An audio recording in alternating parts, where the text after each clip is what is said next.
Muy buenas noches, tengan todas y todos aquí en Palacio Nacional, en el Salón Tesorería del Palacio Nacional en nuestra capital, en la Ciudad de México. Hoy es viernes 29 de enero, son las 19 horas y vamos a proceder con la conferencia de prensa sobre la situación que guarda la epidemia de la COVID-19, enfermedad causada por el virus SARS-CoV-2. Como en últimos días, el doctor Hugo López-Gatell nos acompaña vía remota, por lo que le paso el uso de la voz. Muy buenas noches, doctor López-Gatell, adelante. Muy buenas noches, doctor Ricardo Cortés, director general de Epidemiología, de Promoción de la Salud. Muy buenas noches tengan todas y todos ustedes. Arrancamos nuestra conferencia de prensa diaria sobre COVID-19, hoy que es viernes 29 de enero. Y son las 19:01 horas. Hoy queremos dar a conocer, nuevamente con mucho gusto, igual que ha sido todos los días, el estado que guarda la salud del presidente. Ha sido prácticamente sin mayores cambios, como lo hemos informado a lo largo de la semana, con síntomas mínimos. A veces a lo largo de la semana presentó un poquito de dolor de cabeza. La febrícula que tuvo el domingo y el lunes ya no se presentó, y en general está completamente estable. Pero lo mencionamos hoy al abrir la conferencia de prensa, porque hoy tuvimos la oportunidad de que él mismo grabara un video que acaba de circular en las redes sociales, y quisiéramos aprovechar para todos los que visualizan esta conferencia de prensa COVID, que pudieran tener la oportunidad de verlo de manera directa a través de este video. Le pido a nuestros colegas de CEPROPIE si lo ponemos, y enseguida pasamos con el doctor Ricardo Cortés, quien presentará el informe técnico. Posteriormente yo presentaré el avance del programa de vacunación, y el doctor Ricardo Cortés también va a presentar la actualización del semáforo de riesgo COVID. Adelante con el video del presidente López Obrador, por favor. Me da mucho gusto poderme comunicar con ustedes.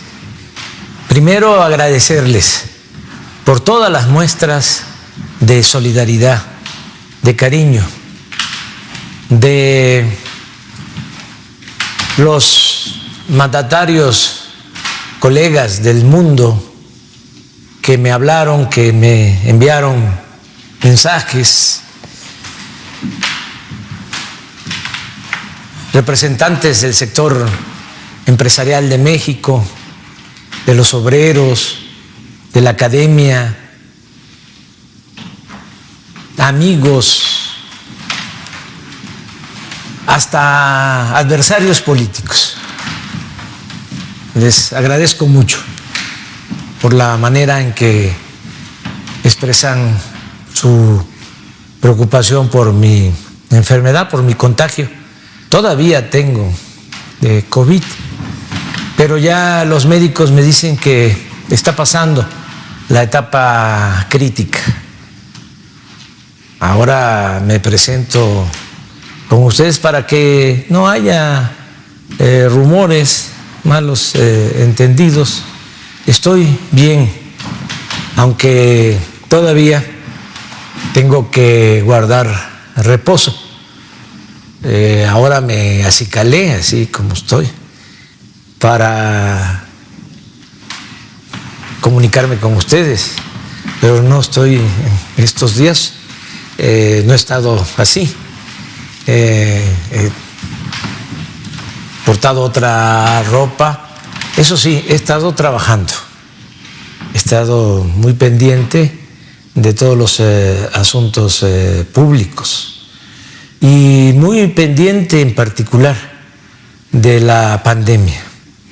Estamos procurando que continúe la misma estrategia y fortalecerla, que consiste desde el principio en que a nadie le falte una cama y que no les falten médicos y enfermeras y equipos, y que no falten los medicamentos en los hospitales COVID, que se atienda a todos. Afortunadamente no nos han rebasado las circunstancias y hemos podido atender a todos.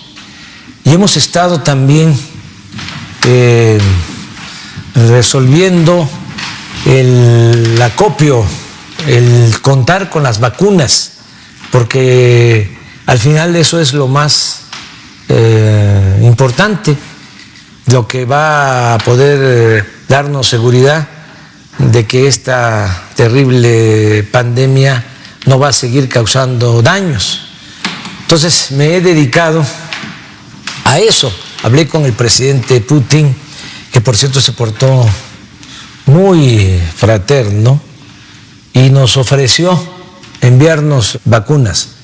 El Sputnik es una vacuna que ellos están produciendo y van a llegar esas vacunas ya unos días más. Yo creo que para finales de la semana que viene empiezan a llegar esas vacunas.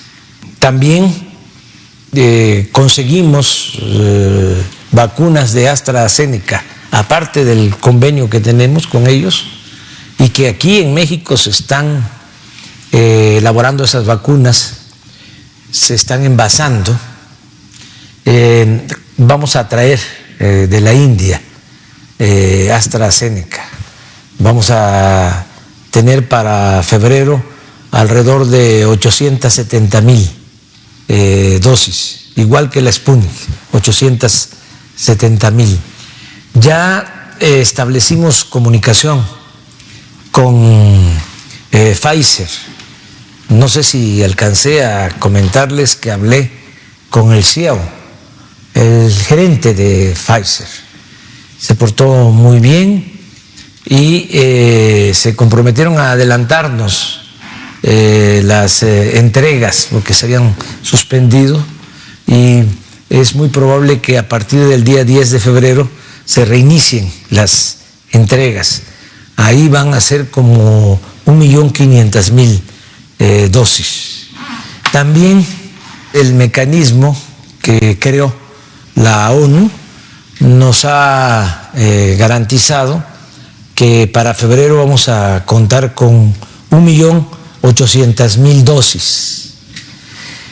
A esto hay que agregar que vamos a tener ya para febrero, porque están por terminarse los estudios de la vacuna CanSino de laboratorios de China. Hablé con el embajador de China en México, hay también mucha disposición de ayudarnos con este propósito, de modo que vamos a tener para febrero, vamos a disponer de alrededor de 6 millones de dosis de vacunas, y en marzo vamos sin ningún problema a contar con el doble, con 12 millones de dosis, de modo que no descarto el que para finales de marzo tengamos ya vacunados, aún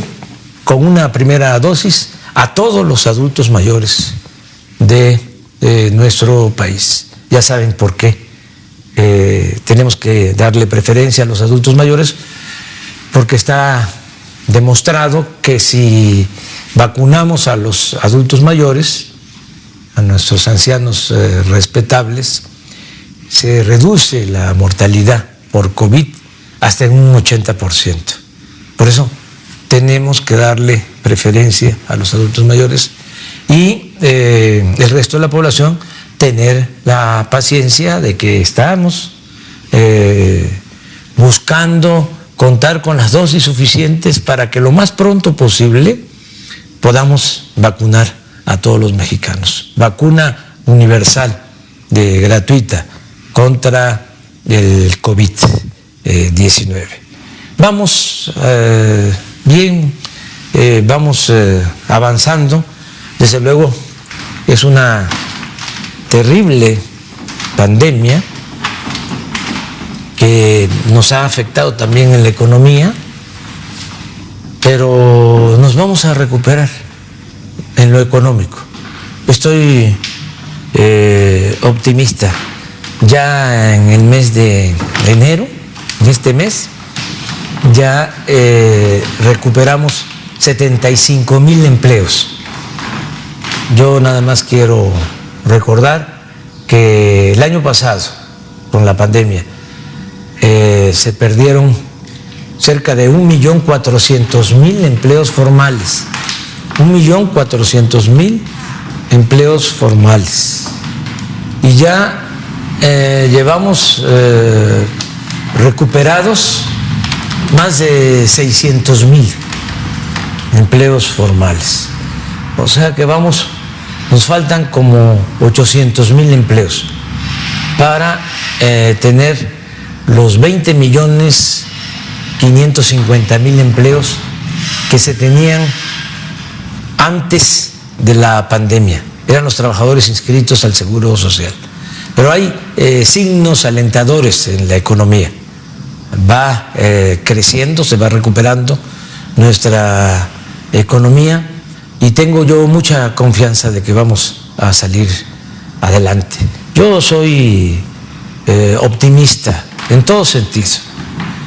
Estoy seguro de que vamos a superar esta situación difícil de la pandemia y vamos a recuperar nuestra economía, nuestros empleos. Es cosa de no rendirnos. Como decía un beisbolista célebre, Baby Ruth, decía: no se puede vencer a quien no sabe rendirse. No se puede vencer a los que no nos rendimos. Tenemos que tener mucha fe en el porvenir. La esperanza es una fuerza muy poderosa. Además, tenemos una misión por delante. Tenemos que transformar el país. Tenemos que acabar con la peste de la corrupción. Esa es la peor de las pandemias. Es peor que la malaria, la corrupción. Y vamos avanzando. Por eso tenemos que concluir la obra de transformación. No tenemos permiso para dejar inconcluso nuestro trabajo, la obra de transformación. La tenemos que consumar entre todos. Y saben, me da muchísimo gusto que en estos momentos difíciles, en lo que corresponde a mi persona, pero también aplica para todos los que sufren, padecen de esta enfermedad y de otras enfermedades y de otras calamidades, emerge en México el humanismo, la fraternidad. Y a eso es a lo que aspiramos. La transformación no significa nada más crecimiento económico, incluso no es nada más bienestar material. La transformación es bienestar del alma. La transformación tiene que ver con los sentimientos, tiene que ver con eso que sentimos nosotros, pero que también sentimos cuando le pasa al prójimo, le pasa a nuestro hermano, le pasa a nuestro amigo, el que podamos ser eso, muy fraternos. Eso existe en nuestro país. Yo les diría que a pesar de los pesares, eso es lo que está aflorando, ese sentimiento humanitario, fraterno, de mucho cariño, y a eso es a lo que aspiramos, a una sociedad mejor. ¿Y mejor por qué? Porque sea más igualitaria, más justa, más fraterna, una sociedad sin discriminación, sin racismo, sin clasismos, una sociedad sin odios, una sociedad en donde vivamos felizmente todos. Eso es lo que ahora está sintiendo. Yo, no saben, me lleno de sentimientos por la manera en que mucha gente, mucha gente, y a todos los abrazo, desean que yo salga bien, y voy a salir bien, gracias a ustedes, gracias al Creador y gracias a la naturaleza, a la ciencia. Vamos a salir adelante. Gracias, presidente. Gracias por este mensaje. Lo proyectamos aquí, como decíamos, no solamente por la importancia que tiene que el presidente López Obrador siga recuperándose, sino para que todo el mundo pueda tener un acercamiento de cuál es el ritmo que tiene en este momento la nación a través de las palabras del presidente López Obrador. Como hemos comentado todos los días, él no ha parado de trabajar. Desde luego físicamente está confinado en el Palacio Nacional, pero está muy activo, siguiendo al frente, desde luego, del gobierno de la República y dándonos instrucciones en todos los campos. Quiero dejar en claro aquí que es no solamente los campos de la salud, no solamente el COVID es el tema de interés, el tema de importancia, desde luego en este momento de enorme trascendencia, sino, como él mismo señala, el continuar con el proceso de transformación tanto de los aspectos que tienen que ver con el Sistema Nacional de Salud, en nuestro caso en directo involucramiento, como de todas las demás áreas del gobierno y del Estado mexicano. Ahí queda el video y ojalá todo el mundo tenga oportunidad de escucharlo nuevamente. Lo ha circulado a través de sus redes sociales y seguimos al pendiente de su buena recuperación. Gracias, presidente. Le pasamos la palabra al doctor Ricardo Cortés. Doctor Cortés, si es tan amable de presentar el informe técnico, el semáforo y después seguimos con la vacunación. Con todo gusto, doctor López-Gatell, muchísimas gracias. De nuevo, muy buenas noches a todas y todos.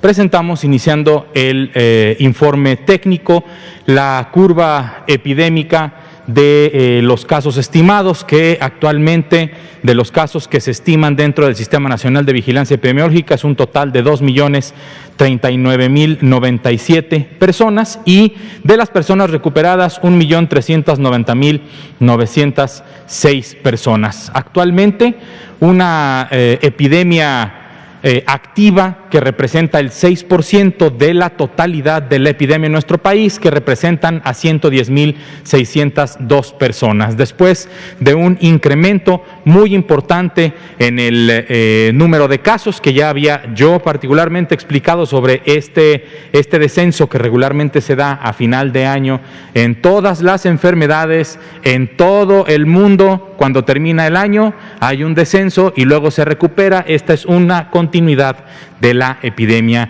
que va creciendo. Afortunadamente, estamos ahorita con un descenso del 5% con respecto a lo visto en la semana inmediata anterior, y probablemente así cierre la semana completa.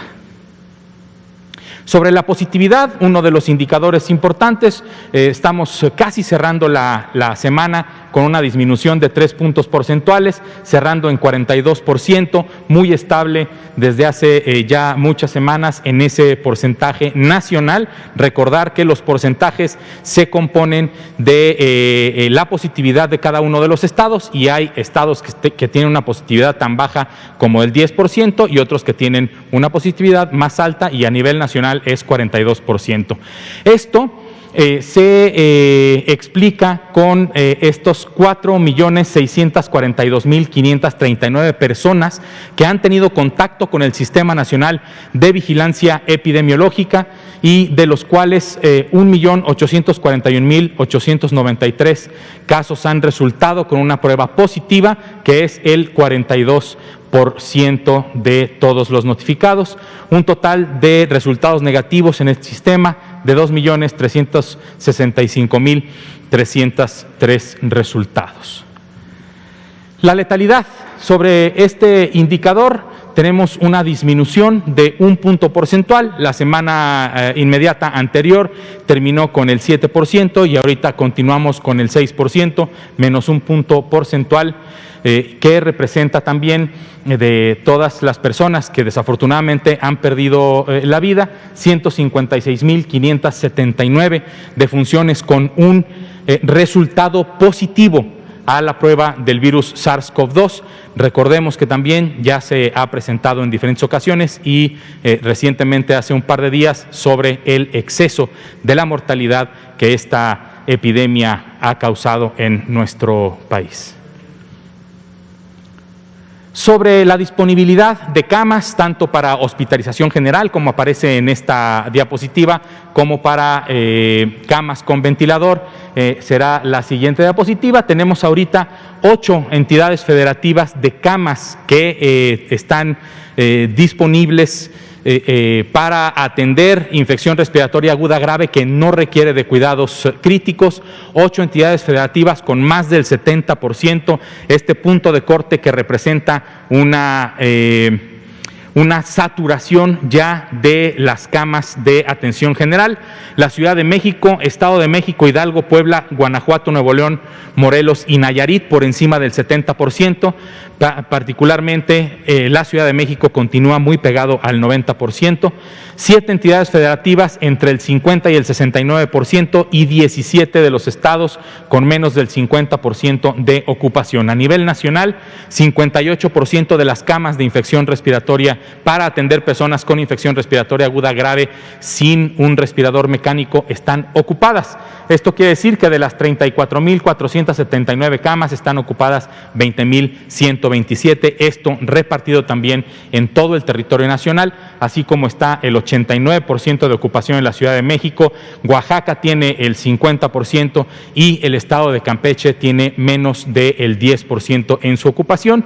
Todo esto en conjunto, ocupación nacional 58%. Sobre las camas que cuentan con un respirador mecánico, que pueden estar dentro de unas unidades de terapia intensiva o fuera de ellas con la reconversión hospitalaria, 3 entidades federativas continúan con más del 70% de ocupación sobre estas camas con un respirador mecánico. Son la Ciudad de México, el Estado de México y Nuevo León, 80% para la Ciudad de México, 76% respectivamente para el Estado de México y el Estado de Nuevo León. 9 entidades federativas entre el 50 y el 69% y 20 entidades federativas que tienen aún más del 50% de sus camas con un respirador mecánico disponibles en caso de que se requieran. 52% de ocupación de camas con respirador mecánico a nivel nacional, que representa una ocupación de 5.616 camas de las 10.768 que se tienen a nivel nacional. Semáforo, el semáforo de riesgo, hoy se presenta, hoy es viernes de presentar el semáforo que comienza su vigencia a partir del próximo lunes, y si es que algún estado de la República, alguna autoridad sanitaria local decide empezar desde hoy a presentar algunas restricciones en la movilidad, modificaciones en las actividades sociales económicas, también lo puede hacer. Para eso son autoridades sanitarias locales. Tenemos 13 estados de nuestra República en el nivel máximo de riesgo, 17 en el nivel alto de riesgo, naranja, 2 en amarillo, y por primera vez regresamos a un mapa que no tiene una entidad en verde. La última entidad que estaba en el menor riesgo posible era Campeche, y en la última estimación, con estos rangos que se tienen, Campeche ha pasado por 1 o 2 puntos al nivel amarillo. Platicamos con el secretario Pinzón, a quien le agradezco mucho su disponibilidad y la comunicación que hemos tenido, y saben que están trabajando para seguir manteniendo los niveles más bajos de riesgo. La población tiene que también apoyar más al equipo de salud del bello estado de Campeche para poder regresar lo más pronto posible a el nivel mínimo de riesgo que representa el semáforo verde. Estoy seguro que con el trabajo que el secretario Pinzón y todo el equipo de la Secretaría de Salud y de todo el gobierno del Estado podrán regresar al semáforo verde en muy poco tiempo, probablemente esperemos que un par de semanas se pueda regresar. Sobre los estados que dentro del nivel naranja están más pegados al rojo, tenemos a Sonora, Coahuila, Baja California Sur, Sinaloa, Zacatecas, Aguascalientes, Michoacán, Tlaxcala, Veracruz y Querétaro. Son estos los estados que tienen un mayor puntaje dentro del rango que representa el nivel alto de riesgo del semáforo de riesgo epidémico. Muchísimas gracias por su atención. Le cedo ahora el uso de la voz al doctor López-Gatell. Gracias, doctor Ricardo Cortés. Continuamos ahora, cuando son las 19:26 horas, con el informe de la vacunación. Seguimos en el Plan Nacional de Vacunación contra el virus SARS-CoV-2 para prevenir COVID-19 en la etapa 1, destinada a vacunar al personal de salud del primer nivel de contacto, personal de primera línea. Y este personal, como recordamos todos los días, es no solamente el personal médico y médicas y enfermeras y enfermeros, sino 11 categorías laborales de todas las personas quienes trabajan en las unidades clínicas COVID, en los centros hospitalarios, en la atención de consulta externa y también en la atención prehospitalaria, tanto de instituciones públicas como de organizaciones privadas, y en las 32 entidades federativas al mismo tiempo. Aquí tenemos que hoy pusimos 3.565 vacunas, según hemos tenido el registro, hasta las 16 horas de hoy, 29 de enero. Vamos a ver la siguiente. Aquí se ve la cifra acumulativa. En la siguiente diapositiva se puede ver la cifra acumulada, 662.217, y estamos ya a un ritmo de unos pocos millares de dosis por día, dado que ya resta muy poco para cubrir la meta que se cumplirá en tiempo, lo programado, al final de este mes, que será precisamente el próximo domingo. La siguiente, por favor. Y aquí cómo se distribuye por primeras dosis y segundas dosis. 630.820 han sido las primeras dosis y 31.397 las segundas dosis. Ahorita está avanzando muy poco las segundas dosis porque no se ha cumplido todavía la fecha en que es necesario aplicar esta vacuna en la Ciudad de México, Nuevo León y Coahuila, que son los estados en donde ya hubo primeras dosis hace algunas semanas. Hoy solamente se pusieron 80 segundas dosis en el estado de Nuevo León. En conjunto, estas 31.397 dosis de segunda aplicación representan el 5% de los esquemas administrados. La siguiente, por favor.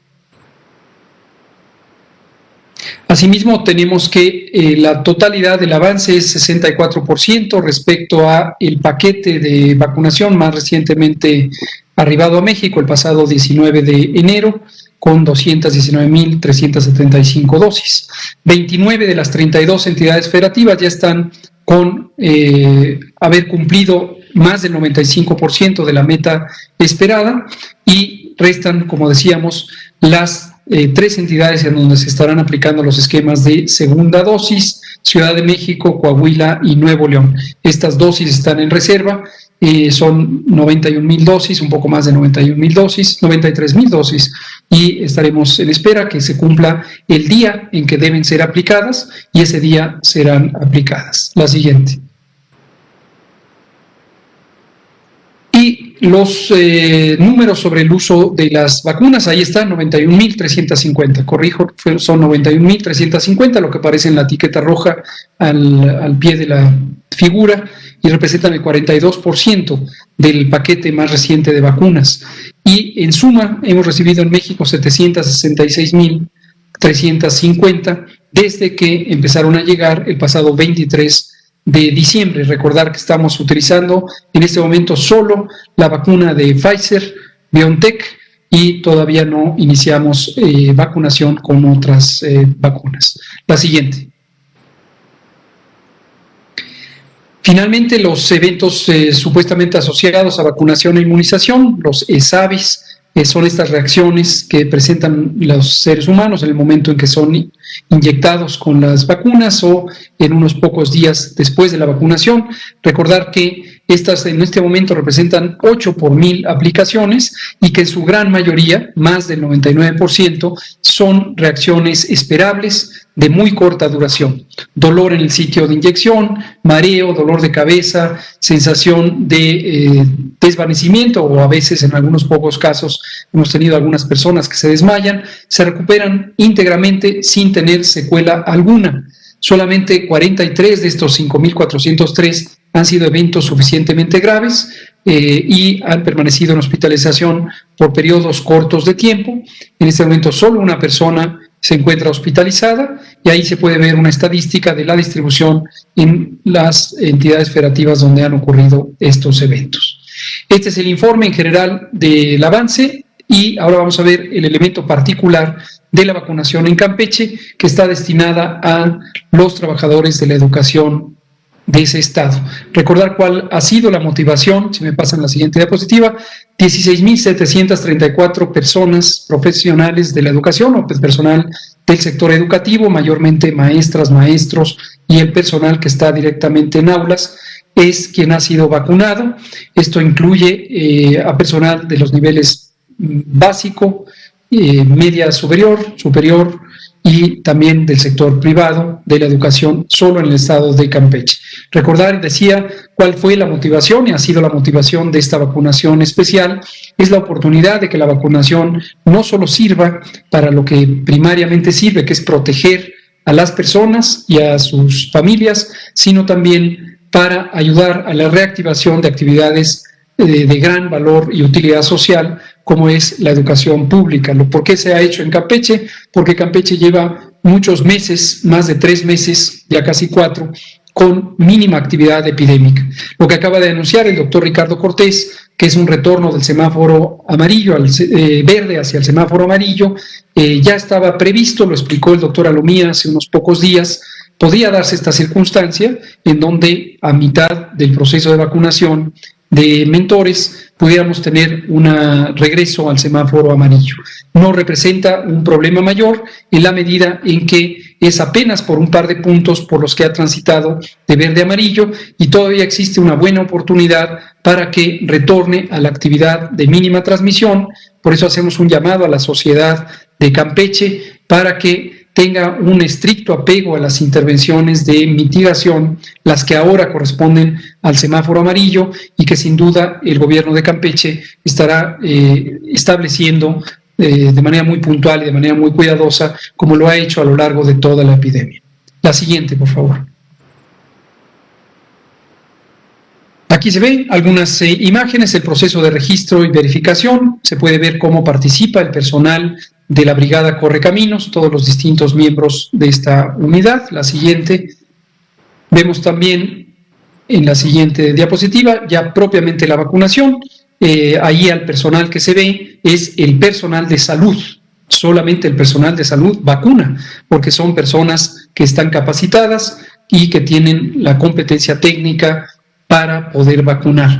Estas personas son personas que han venido trabajando por años en el Programa Nacional de Vacunación y son las mismas personas que hoy están vacunando en todas las entidades federativas. La Brigada Correcaminos es una brigada que tiene a múltiples participantes. Algunos se encargan de la vinculación social, otros de la organización de la logística, otros también del registro, como se pudo ver en la otra imagen, también el resguardo del producto, del operativo y de las personas a cargo de las Fuerzas Armadas. Pero quienes vacunan son personal de los equipos de salud que tienen experiencia porque son parte del Programa Nacional de Vacunación, el Programa de Vacunación Universal de México, y es exactamente los que siempre nos han vacunado.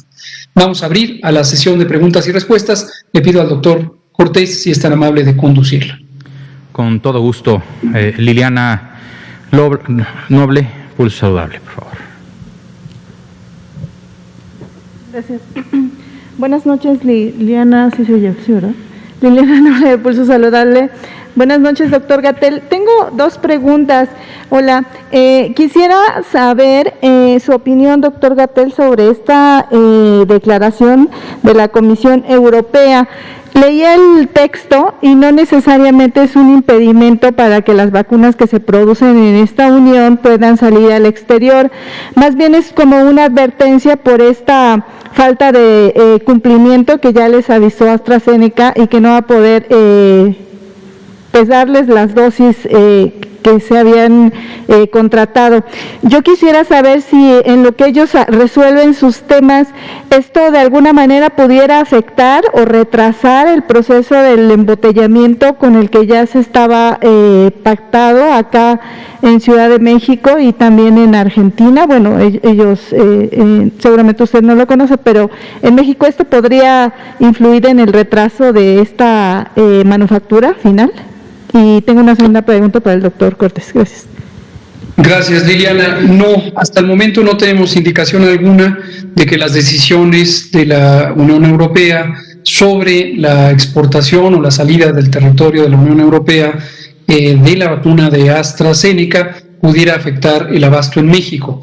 El abasto en México y de hecho en Latinoamérica por parte de Astra está precisamente a cargo de la operación que se pactó con la contribución de Argentina y de México. Hoy precisamente tuvimos una nueva sesión, como la tenemos periódicamente, en la que participamos varios funcionarios de gobierno, de Cancillería, del sector salud, de Hacienda, del sistema de administración tributaria, de aduanas, etcétera, y también el presidente de la Fundación Carlos Slim para la Salud, el doctor Roberto Tapia Conger, también los directivos de AstraZeneca y también de Liomont, el propio ingeniero Alfredo Rimoch, quien es el gerente general de Liomont. Entonces, le damos un seguimiento muy cuidadoso, muy estrecho, vemos gran ánimo en todos quienes participamos en este esfuerzo, ya sea desde el gobierno, ayudando a facilitar la operación, o desde las empresas privadas y la Fundación Carlos Slim para la Salud, en lo que respecta propiamente al proceso de fabricación. Se sigue fabricando en Argentina el producto a granel. Este se siembra a partir de lo que se llama lote semilla, es decir, la fábrica de Max Science en Argentina, quien es la responsable de producir el granel, tiene ya el lote semilla y tiene los insumos para fabricar ese granel, que estamos hablando de cerca de 5,000 litros que se producen de un líquido que contiene los antígenos de la vacuna. Y estos llegan a México, se transportan con el resguardo de las Fuerzas Armadas, en particular de la Secretaría de Marina y la Secretaría de la Defensa Nacional, hasta la planta de Liomont, y se empezarán a envasar próximamente para estar listos a finales de marzo. Entonces, en conclusión, este es el proceso y estas decisiones de la Unión Europea no afectan hasta el momento, y esperamos que no lo hagan, este proceso de fabricación para tener 74.4 millones de dosis para México y más de 250 millones de dosis para el mercado de América Latina. Gracias. Y doctor Cortés, aprovechando y con todo el respeto que se merece la salud de pues el doctor Gatell, que sabemos que está negativo a COVID, y el señor presidente, etcétera, me llama mucho la atención que hace algunos días compañeros y en general la población sigue insistiendo sobre el tema de cuándo se debe realizar una PCR, cuál es lo ideal, si hacer una prueba serológica, una de antígenos. No sé si sea mucho el atrevimiento, pero me parece que es muy bueno si nos pudiera ayudar a recordarnos rápidamente cuál sería el objetivo de realizar y cuándo, después de conocer a esta persona que ha sido positivo a la COVID-19 o al SARS-CoV-2, pues tendría que realizarse el grupo de contactos, la prueba, para no irnos con un falso negativo que pudiera después darle a este paciente una posibilidad escasa de recuperación o más tardía. Gracias. Con todo gusto, Liliana. Las pruebas serológicas no son útiles Para el diagnóstico específico, sí se requiere ver a una persona que está enferma en ese momento. ¿Por qué? Porque las pruebas serológicas lo que ven son la IgG y la IgM, no es la mejor prueba, lo mejor es la prueba de antígeno. Sí, yo opto por decirle la prueba de antígeno porque luego pruebas rápidas se pueden confundir con otras que no funcionan. Es la prueba de antígeno que da un resultado en poco tiempo, ¿sí? 15 o 30 minutos. Está la PCR. Esas son las dos pruebas que se pueden utilizar. ¿Cuándo es lo ideal? Lo ideal es cuando la persona presentara sintomatología. La prueba de antígeno en personas que no presentan sintomatología puede modificar la sensibilidad, la especificidad y por lo tanto no dar los resultados que es para lo que sirve, ¿sí?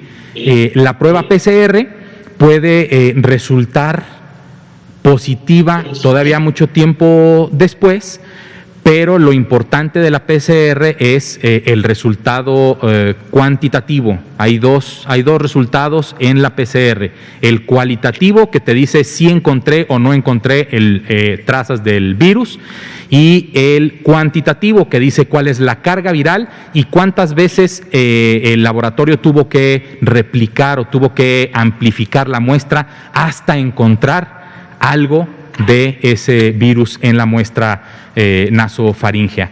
Si la muestra se tuvo que replicar muchas veces, a pesar de encontrar el virus, es una muestra, debe ser un resultado negativo.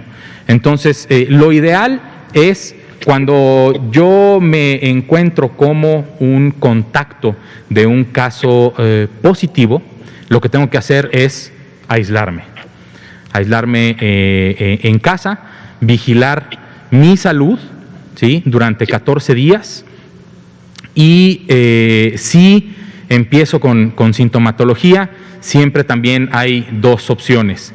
Si soy contacto de un caso positivo y comienzo con síntomas, automáticamente soy un caso positivo por asociación epidemiológica. Si de cualquier forma opto por acudir a un servicio de salud porque pertenezco a un grupo de mayor riesgo o de mayor vulnerabilidad para un caso o un cuadro grave, entonces probablemente ahí me tomen la decisión el profesional o la profesional de la salud, de la medicina, en tomar una muestra y dar un resultado positivo. De cualquier forma, también los lineamientos internacionales nos dicen que en caso de ser un contacto de un caso positivo y tener una muestra negativa, de cualquier forma, lo ideal es cumplir con el periodo de aislamiento de los 10 o 14 días que están establecidos. Entonces, lo ideal es la vigilancia de nuestros síntomas, la vigilancia del síndrome y en caso de presentar alguna sintomatología, entonces sería el momento ideal de una prueba contra el virus SARS-CoV-2.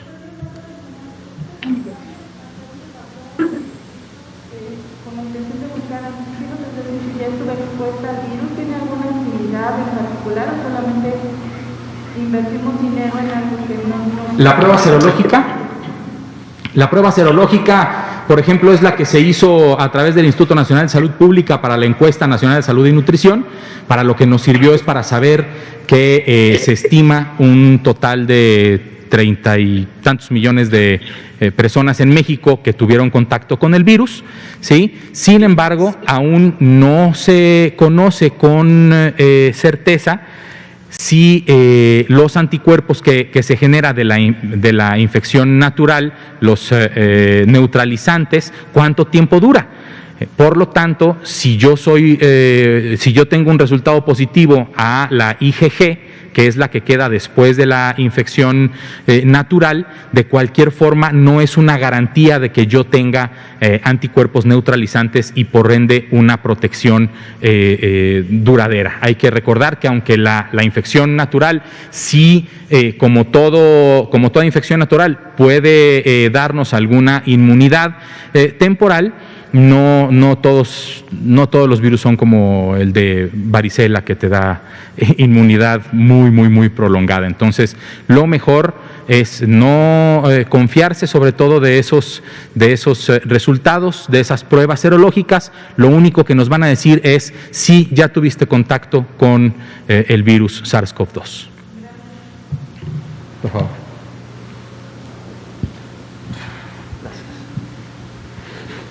Bueno, buenas noches, muy buenas noches a todos.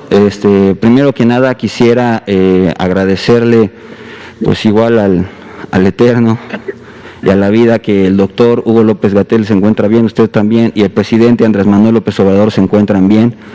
Creo que es algo que nos pegó a muchísimos, su estado de salud, enterarnos de esa noticia, pero escucharlo nuevamente en un video así es bastante maravilloso, aunque sea de manera virtual. Por otro lado, gracias. Por otro lado, quisiera también, junto con todo este tema epidemiológico y el avance que pueda tener el sector salud, tomar en cuenta que estoy en estos momentos, después de una larga lucha, para poder entrar aquí y poder expresarles varios planteamientos, gracias a mucha gente que me ha apoyado, y no quiero pasar este momento sin que se los pueda agradecer a todos y cada uno de los que me han apoyado en mi canal. Yo me llamo Miguel Ángel, del canal Miki Noticias de YouTube, y pues no estaría yo aquí sin toda la gente que también me apoya. Esto lo menciono porque los avances que se han podido tener en el aspecto de salud y en el aspecto de las estrategias que puedan manejar todos ustedes, los cuales también les agradezco muchísimo su trabajo, son gracias, todos los avances que se puedan tener son gracias a toda la gente que pueda también responder de una manera coordinada para que se puedan solucionar todos estos problemas causados por el coronavirus. De alguna manera mi tema va relacionado a esto, la infodemia. La infodemia nos ha pegado muchísimo, y lo que quisiera yo pedirles o preguntarles, plantearles es si pudieran hacer algún tipo de estadística o gráfica, ya después de todo este tiempo que hemos luchado, también por medio de redes sociales, para poder plantear una buena información que ustedes nos han compartido y que se pueda expandir de una manera correcta y fehaciente, luchando también contra la infodemia. Quisiera ver si se pudiera hacer algún tipo de estadística, algún tipo de gráfica, algún tipo de conteo, algo que pudiéramos tener con respecto al daño que ha hecho la infodemia, perdón. La infodemia, el día, por ejemplo, de ayer, la noche de ayer, de la misma manera también aclaró un buen punto el doctor Hugo López-Gatell con respecto a cierta información que había corrido. Entonces quisiera ver si pudiéramos trabajar en un aspecto en el que pudiéramos luchar contra esta infodemia, pudiendo calcular hasta dónde puede afectar en los avances, en este caso de salud, una mala publicación o una fake news. Si bien sabemos que afecta bastante, no sabemos qué tanto afecte. Yo me acuerdo que cuando empezó la pandemia, empezó el doctor Hugo López-Gatell a explicarnos, todos estábamos pendientes, seguimos pendientes de todo lo que comenta, pero desgraciadamente cuando empezó la infodemia, empezaron las fake news, comenzaron a ver de alguna manera cierto retroceso. Yo creo que después de un gran año de todo este proceso, podríamos tener cierto cálculo de estos avances o retrocesos que pudiera tener esta infodemia. No sé, de alguna manera que pudieran también darnos una relación diaria de lo que ustedes pudieran captar en redes sociales con respecto a los malos mensajes o los mensajes también de alguna manera que demeritan su trabajo, en este caso, y desgraciadamente hablando de mensajes políticos, mensajes partidistas, que ya no son simplemente infodemias, sino que tratan precisamente de atrasar todo este trabajo de salud y desgraciadamente si había, no sé, vamos a ponerle una cantidad de unas 100 personas que quisieran, por ejemplo, vamos a poner un ejemplo, quisieran vacunarse con la vacuna de Sputnik y escucharan algún mal mensaje o se compartiera un mal mensaje o si pudieran ver el alcance que tiene una fake news o un mal mensaje, a lo mejor ahora se van a querer vacunar, no sé, unas 90, 50, 60, algo así. Entonces, que pudiéramos ver o que ustedes pudieran ayudarnos a ver de qué manera trabajar este tema con algún tipo de medida para saber, bueno, este año hemos tenido un retroceso, a lo mejor quisiera imaginarme, un retroceso en el avance de la lucha de salud contra el coronavirus, de no sé, un tanto por ciento, se compartieron tantas imágenes el día de hoy, etcétera, etcétera. Quisiera saber si podía realizar algo así y que pudiéramos trabajar en eso. También, por otro lado, quisiera, por ejemplo, ver mientras analizamos todo lo más que se ha podido compartir en redes sociales a través del mundo desde que empezó la enfermedad ahí en Wuhan, en China, y se empezó a desarrollar a través del mundo, pudimos ver mediante redes sociales cómo se comportaba este virus. Ahora ya a este alcance pudimos ver cómo también muchos países a nivel mundial, si no es que creo que casi todos, después de cierto planteamiento, después de hacer cierto cálculo en la pandemia, vieron la posibilidad de reactivar las actividades económicas y las demás actividades sociales. Desgraciadamente eso pudo generar a nivel mundial, no nada más aquí en México, a nivel mundial cierto elevamiento de contagios y de fallecimientos hasta un grado que casi, bueno, en algunos países ya se había desbordado desgraciadamente el sistema de salud, en otros casi se desborda. Aquí afortunadamente, y vuelvo nuevamente a agradecerles a ustedes y a toda la gente que ha podido llevar a cabo estas medidas para que la pandemia se mitigue y haya hecho caso para que no se enfermen y no contagien, no contagiar y no contagiarse. Bueno, los países aperturaron sus actividades económicas y hubo un elevamiento de contagios. No sé si ya hayan tenido, no solamente en el caso de México, pero bueno, aquí que estamos platicando en este tema, no sé si ya hayan tenido un cálculo de más o menos cuántas personas iban a poder contagiarse y haber frenado hasta ese momento este contagio otra vez y regresado a cerrar actividades económicas. No sé si tenían ya evaluado esa cantidad o si aquí a esto va mi tema. Si pudiéramos o si pudieran darnos cierto cálculo también de cuántas personas, si por ejemplo ahorita que también se demandan muchas aperturas de actividades económicas y actividades que quieren que se consideren esenciales también, si ahorita se hace esta apertura de actividades, ¿cuántas personas podrían, o sea, las que no se han contagiado, las que no tenemos en el mapa, cuántas personas podrían contagiarse o desgraciadamente fallecer? Si pudiéramos tener ese cálculo más o menos, tenemos el cálculo de contagios, fallecimientos, posibles casos positivos, pero los casos que todavía no vemos, si por ejemplo ahorita se reaperturaran las actividades económicas, ¿cuánta cantidad de población estaría en riesgo? Obviamente todos quedarían como contagios, pero lo que nos preocupa a todos desgraciadamente pues es este tema de la mortalidad. ¿Cuántos decesos tendríamos? No sé si tengan si podamos tener algún conteo de cuántas personas tienen comorbilidades y estarían en riesgo de fallecer. Yo me imagino que a partir de estos puntos y de estos momentos, el reactivar actividades económicas no sería tan fácil como anteriormente se había hecho, que se relajaron las medidas y ¡pum!, los contagios fueron para arriba. También se atravesó diciembre, pero es algo que creo que tendríamos que tomar en cuenta y nos ayudaría muchísimo, y pues también para luchar contra esta fake news. Muchísimas gracias, Miguel, muchas gracias. Creo que los análisis que se han hecho por parte de CONACYT y los modelajes que se tienen son los números que nos sirven para saber cómo es que la estrategia de la Jornada Nacional de Sana Distancia fue la que permitió que se aplanara la curva y que no se presentaran una curva epidémica similar a las de la primera ola en, por ejemplo, países europeos. Sobre la infodemia, el doctor López-Gatell, si nos puede comentar. Muchas gracias. Solo muy brevemente, gracias Miguel por su comentario tan prolijo sobre la situación tanto epidemiológica como de información.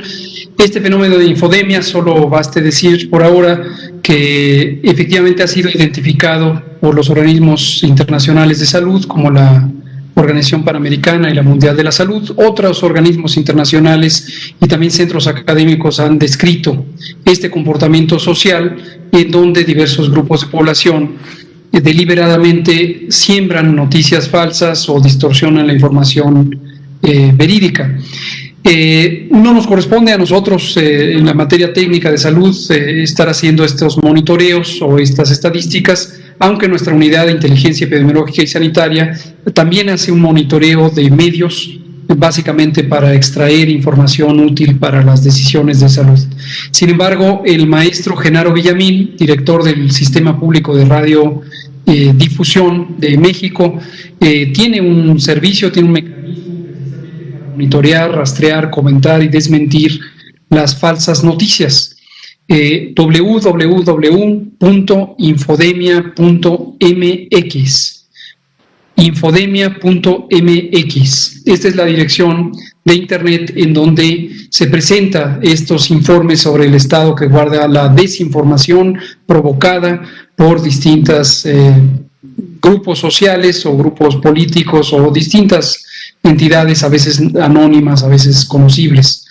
Agradecemos públicamente al maestro Genaro Villamil. Ya en una ocasión tuvimos el privilegio de que nos acompañara precisamente en la conferencia vespertina para comentar sobre esto y simplemente invitamos también a los medios de comunicación a que estén informados sobre la información verídica, legítima, formal, que procede de fuentes documentadas para evitar ser presas de desinformación. Muchas gracias, Miguel. Doctor Cortés. Muchas gracias, doctor López-Gatell.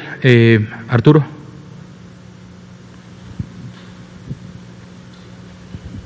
Gracias, buenas noches. Arturo Contreras, de Pie de Página. Tenemos reportes de que en Jalisco ya se reportaron 4 casos de una variante del virus de Sudamérica, proveniente de Sudamérica. Entonces, queríamos saber si tiene algún comentario al respecto. Y pues preguntar un poco por el semáforo, ¿no? En la Ciudad de México hay tráfico, hay librerías abiertas que definitivamente no son actividades esenciales, papelerías, tintorerías, un montón de servicios. Uno entiende la urgencia económica, ¿no? Y es algo que no se puede echar de lado, pero saber si tal vez haya alguna otra manera de adecuar medidas preventivas, ¿no? O si sigue siendo válida la que tenemos hasta ahora. Muchas gracias, Arturo. Sobre los casos de diferentes linajes o variantes, el Instituto de Diagnóstico y Referencia Epidemiológico solicitó formalmente esas muestras para poder hacer el análisis y definir si ciertamente se tratan de casos de estas diferentes variantes o linajes. Sobre el semáforo, definitivamente el semáforo de riesgo epidémico es una herramienta que nos sirve a todos y todas para tomar decisiones personales y tomar decisiones colectivas. Las decisiones colectivas que les corresponde, dadas sus atribuciones, a la autoridad sanitaria local, que son la gobernadora de Sonora, los gobernadores de los otros 30 estados y la jefa de gobierno de la Ciudad de México, para encontrar el mejor de los equilibrios entre el cuidado de la salud pública y el cuidado de la economía. Como persona, a mí me corresponde tomar la decisión de quedarme en casa y salir únicamente a las actividades estrictamente necesarias, como puede ser la compra de alimentos, la compra de medicamentos, si es que no tengo yo los propios medios para solicitarlo a distancia, por teléfono, por alguna aplicación específica. Y también, así como de forma colectiva, la jefa de gobierno y las personas titulares de los gobiernos estatales definen qué actividades abrir y qué actividades limitar, con qué limitación, etcétera, también corresponde a la persona ver si el lugar en el que tengo que acudir a una actividad ya está lo suficientemente ocupada, no generar más tráfico ahí. Y también personalmente a las personas dueñas de los establecimientos, respetar lo que defina la autoridad sanitaria local, ventilar los lugares, respetar el aforo y exigir el uso del cubreboca en el espacio cerrado para mitigar en lo posible la probabilidad de que haya algunos contagios en estos lugares. Muy bien, pues muchas gracias, doctor Ricardo Cortés, por conducir la sesión informativa. Hoy fue día de semáforo, hoy actualizamos el semáforo. Pedimos a todas las personas que estén atentas a cuáles fueron los cambios de la calificación del semáforo en su entidad. Respetuosamente solicitamos a los titulares del Poder Ejecutivo de los estados y de la Ciudad de México tengan a bien, en el uso de sus atribuciones, establecer las medidas administrativas necesarias para que ese semáforo tenga vigencia en cambios en las modalidades de restricción de la movilidad necesarios para reducir los contagios. Y como ya señaló el doctor Ricardo Cortés, a la población apegarse a estos lineamientos que se dispongan a nivel local para lograr que se mitigue la epidemia. Sigue la vacunación, seguimos en la etapa de vacunar personal de salud. En la siguiente semana estaremos todavía vacunando las segundas dosis, poniendo las segundas dosis al personal de salud de primera línea. Continuaremos en el fin de semana con la vacunación al personal educativo de Campeche y no tenemos por el momento planeado recibir paquetes de vacunación de vacunas. La próxima semana estaremos en espera, como lo señaló el presidente en su video, de la respuesta por parte de Pfizer y trabajando por concretar los convenios, los acuerdos, los contratos de la vacuna Sputnik V y también este posible nuevo embarque especial que vendría de Serum Institute de la India con la vacuna de AstraZeneca. Se trata de la misma vacuna AstraZeneca con el mismo autorización de uso de emergencia que ya fue conferida, solo que en este caso particular comercializada a México a través del Instituto Serológico de la India, empresa global muy poderosa, precalificada por la Organización Mundial de la Salud hace más de 20 años y con vigencia hasta el momento. Aquí termina la conferencia de prensa. Muchas gracias. Gracias al doctor Cortés, gracias a ustedes, comunicadoras en la audiencia, y también a todos los que nos ven y escuchan. Gracias. Nos vemos pronto. Muchas gracias.